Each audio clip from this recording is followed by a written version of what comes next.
pesadelo é o que pode se tornar a experiência de emigração quando um brasileiro comete um crime no exterior. Mais de 2.000 brasileiros estão nessa situação, cumprindo pena, detidos em penitenciárias de outros países, expostos à violação de direitos e, em alguns casos, sujeitos inclusive à pena de morte. Quem são esses brasileiros? Por que estão presos? Que apoio recebem? Saiba agora no Brasileiros no Mundo. Que eu fiquei amarrado de pé e mãos no total de 16 horas, sem beber e sem comer nada. E depois eles deixaram a gente já numa prisão pública, uma cadeia pública, junto com outros presos. E foi aí que começou o pesadelo, que eu dependo de medicamento por ter asma. Eles me deixaram sem medicamento, preso numa cela, e foi quando eu fiquei muito mal. Eliseu é um dos 700 brasileiros no mundo que aguardam deportação para o Brasil. Ficou 14 dias preso. Seu crime, estar irregular nos Estados Unidos. Eu estou aqui para declarar para vocês a situação de muita tristeza que está havendo na minha família, depois que meu filho foi levado para essa situação, que ele se encontra hoje no Suriname preso. O filho de Guilherme tem 19 anos. Foi para o Suriname para ser modelo. Vítima do tráfico de pessoas, acabou preso por assalto. É mais um entre os 2.650 brasileiros que cumprem pena em presídios no exterior. 50% dos brasileiros presos estão na Europa. O restante está nos Estados Unidos, Japão e países que fazem fronteira com o Brasil. São, em geral, homens jovens. Os crimes vão desde insultos aos costumes locais até o tráfico de drogas, especialmente em território europeu e sul-americano. O tratamento nas cadeias varia de país para país. No Japão, principalmente, eles prezam muito pela punição da pessoa que transgride alguma regra. No caso da Europa, o foco não é na punição, é vamos reintegrar a pessoa àquela sociedade. Brasileiros detidos em países pobres podem se deparar com prisões piores que as do Brasil. Buracos, por exemplo, que se coloca o preso em que a comida é levada por corda para o preso. Mas violações aos direitos humanos podem acontecer em qualquer lugar, até mesmo para quem aguarda a deportação. É colocado às vezes em contêineres, ao relento, no sol, no aeroporto, aguardando o avião, suando, sem direito a sequer ter acesso à água potável, com crianças no seu colo. Isso em países que se diz civilizado, Europa. Avisar o consulado sobre a detenção é um direito assegurado pela Convenção de Viena de Relações Consulares. Também existem acordos de transferência de presos entre alguns países, o que possibilita ao brasileiro cumprir pena no Brasil. Mas muitos detentos se sentem abandonados pelo governo. O consulado tá cá, não serve de nada. Só vai na delegacia pegar os dados dos brasileiros quando eles caem aqui e depois não aparecem. Estou 2 anos, 7 meses e até hoje não vi uma presença de um advogado do consulado. A gente tenta garantir a dignidade dos presos brasileiros no exterior, fazendo gestões quando necessário ou levando algum tipo de auxílio. Sem recursos para pagar um advogado, muitos presos esperam que o governo brasileiro os ajude a custear a defesa. O Itamaraty diz que não tem obrigação de fazer isso, mas para este especialista, os brasileiros podem recorrer ao Ministério Público ou à Defensoria Pública no Brasil. Para que a Defensoria acione a Justiça contra a União, para forçar a União a prover esse auxílio para o brasileiro lá fora. Para falar sobre esse assunto, está com a gente a ministra Luísa Lopes, diretora do Departamento Consular e de Brasileiros do Exterior do Itamaraty. Ministra, durante a apuração para a nossa reportagem, recebemos uma série de críticas à atuação dos consulados em relação aos brasileiros presos no exterior. Alguns imigrantes nessa situação se sentem abandonados pelo consulado. Afinal, qual é o papel do consulado quando um imigrante é preso e procura a representação brasileira no país onde ele foi preso? O consulado tem uma série de atribuições. A primeira delas é estabelecer contato com o brasileiro e com a família dele no Brasil ou no exterior E, em seguida, o nosso trabalho é averiguar a situação jurídica.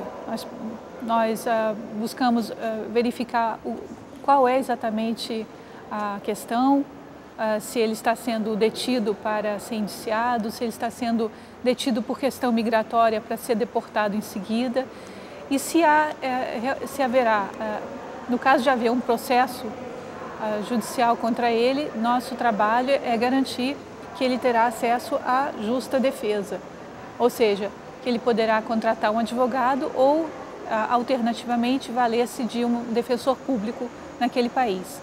Nós fornecemos lista de advogados que falam português, nós acompanhamos o assunto para ter certeza de que haverá um intérprete, se no país os processos forem conduzidos num idioma que ele não domine. No caso de uma condenação, nós acompanhamos para ver se houve um justo processo e se a pena a qual ele foi condenado está de acordo com os parâmetros no país ou se houve uma discrepância que por acaso indique um tratamento discriminatório, e caso no qual nós então interferimos para fazer alguma gestão para que isso seja reavaliado.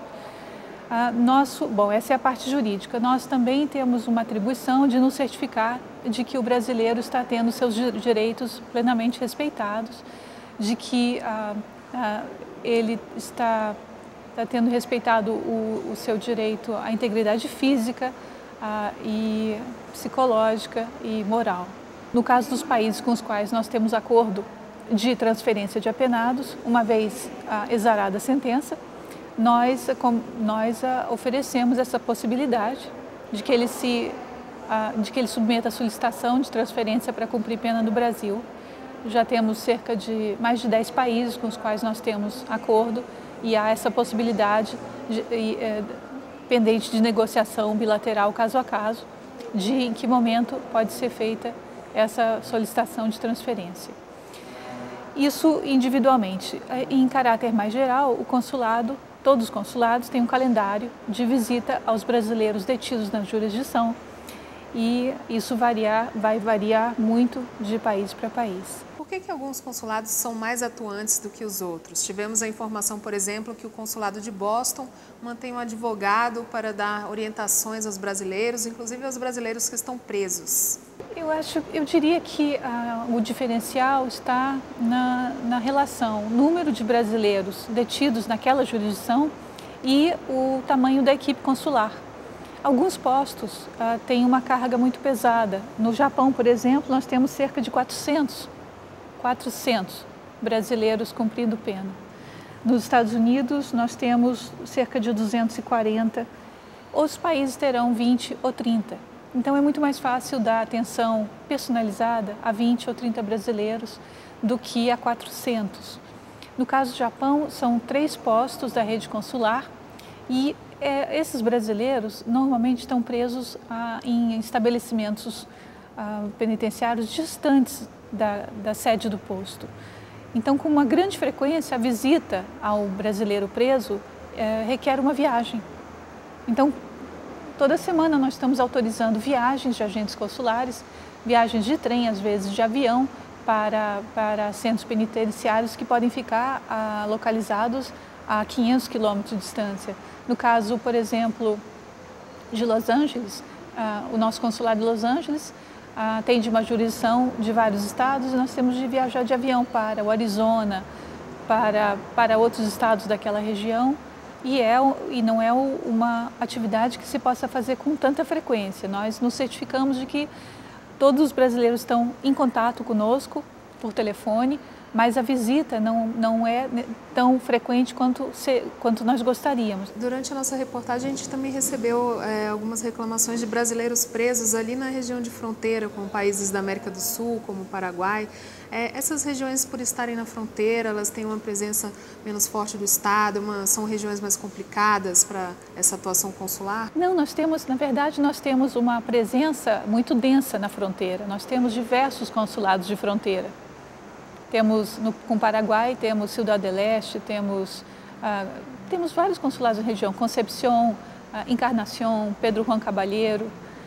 O que acontece é que justamente em alguns países vizinhos nós temos as condições penitenciárias mais precárias. E é justamente nessa região de fronteira em que os brasileiros estão em penitenciárias com condições muito difíceis, que nós somos obrigados com grande frequência a visitar para levar itens de primeira necessidade. Então, em prisões na Bolívia, por exemplo, nós temos de levar até colchões, até cobertores, até gêneros alimentícios. E essa situação varia de país para país. Isso é impensável, por exemplo, nos Estados Unidos, na Europa, no Japão, mas aqui na fronteira nós temos essa enorme densidade da nossa presença e, em grande parte, para suprir essas dificuldades que nós temos com os brasileiros. Temos muitos brasileiros presos nessa região e a grande maioria está cumprindo pena por narcotráfico e também crimes graves como homicídio. E são pessoas muitas vezes eles não querem se beneficiar do acordo de transferência de presos, porque também no Brasil eles estão enfrentando algum processo judicial. E, ministra, a Convenção de Viena garante que o brasileiro, quando ele é preso em outro país, ele possa acionar o consulado, né?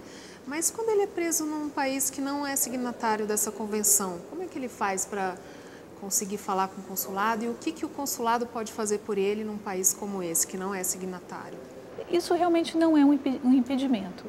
Nós temos 193 países membros da ONU, apenas 20 não são signatários da Convenção de Viena sobre Relações Consulares.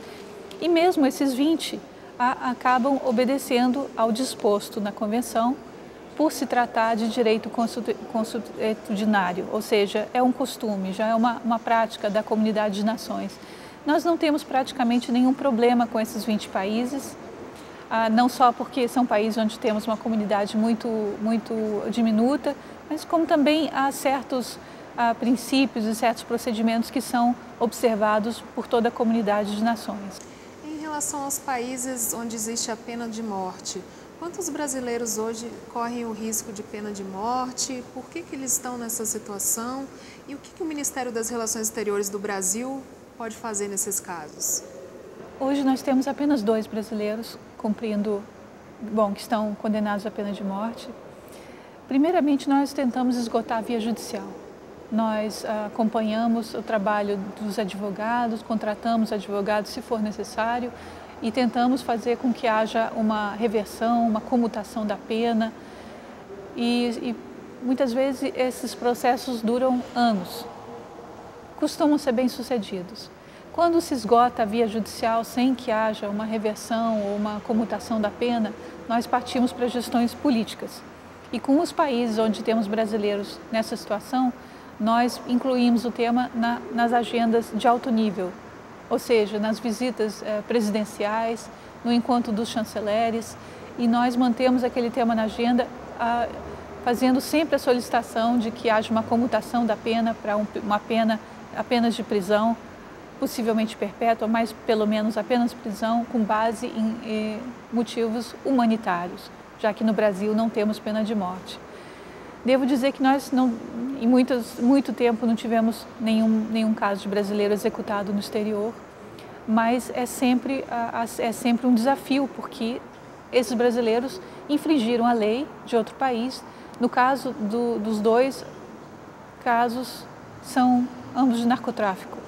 E para muitos países, a pena para narcotráfico é pena de morte, e isso nós não podemos contestar. É o direito daquele país, foi o que se decidiu.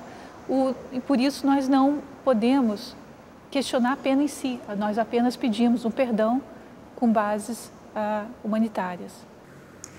E é hora do intervalo, a gente volta daqui a pouco.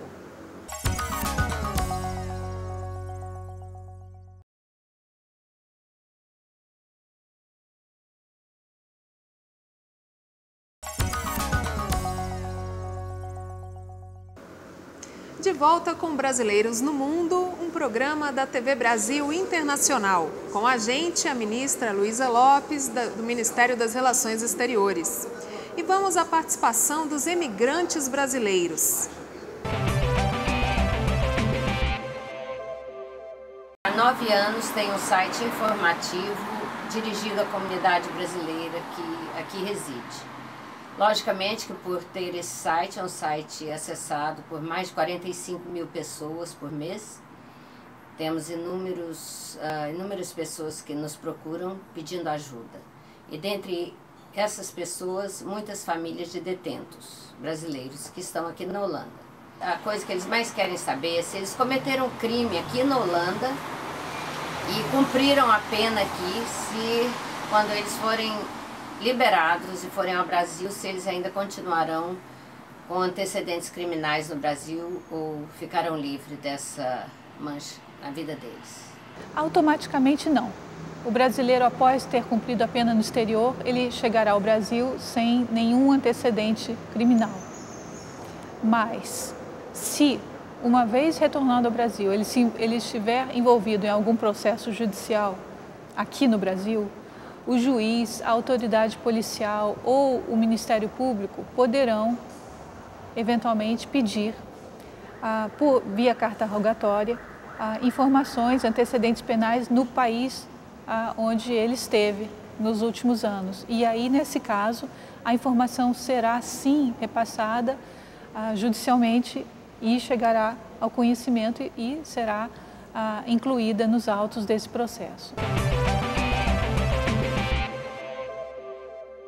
Eu acho que a detenção aqui no Japão tem um tratamento muito humano. Quando eu vejo que eles estão deprimidos, estão irrequietos, em geral, é por falta de apoio da família. Várias famílias, às vezes, mesmo sabendo que o filho está detido, voltam para o Brasil e não querem mais comunicação. Outros, então, apesar de estarem aqui no Japão, não respondem as cartas, não querem contato. Bem, comentando a respeito da intervenção da irmã Mori sobre os brasileiros no Japão,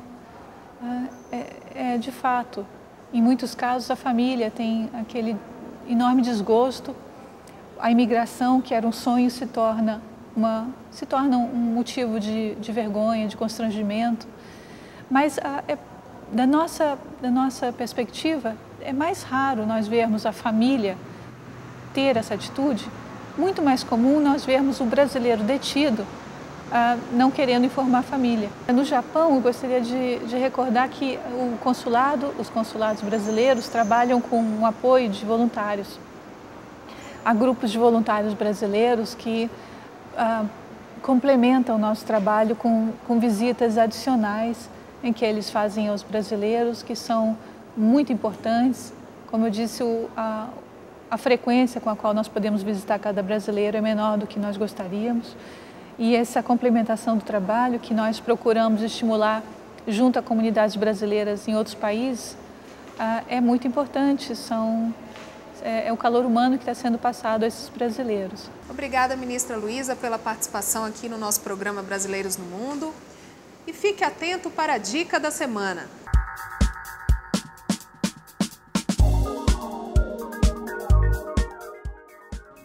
Caso seja detido por alguma autoridade estrangeira, você tem o direito de telefonar para sua embaixada ou consulado, antes mesmo de prestar qualquer depoimento. E mais, você não está obrigado a assinar declarações com as quais não concorda. Para saber o telefone da embaixada ou consulado do local onde você está, acesse o site www.portalconsular.mre.gov.br.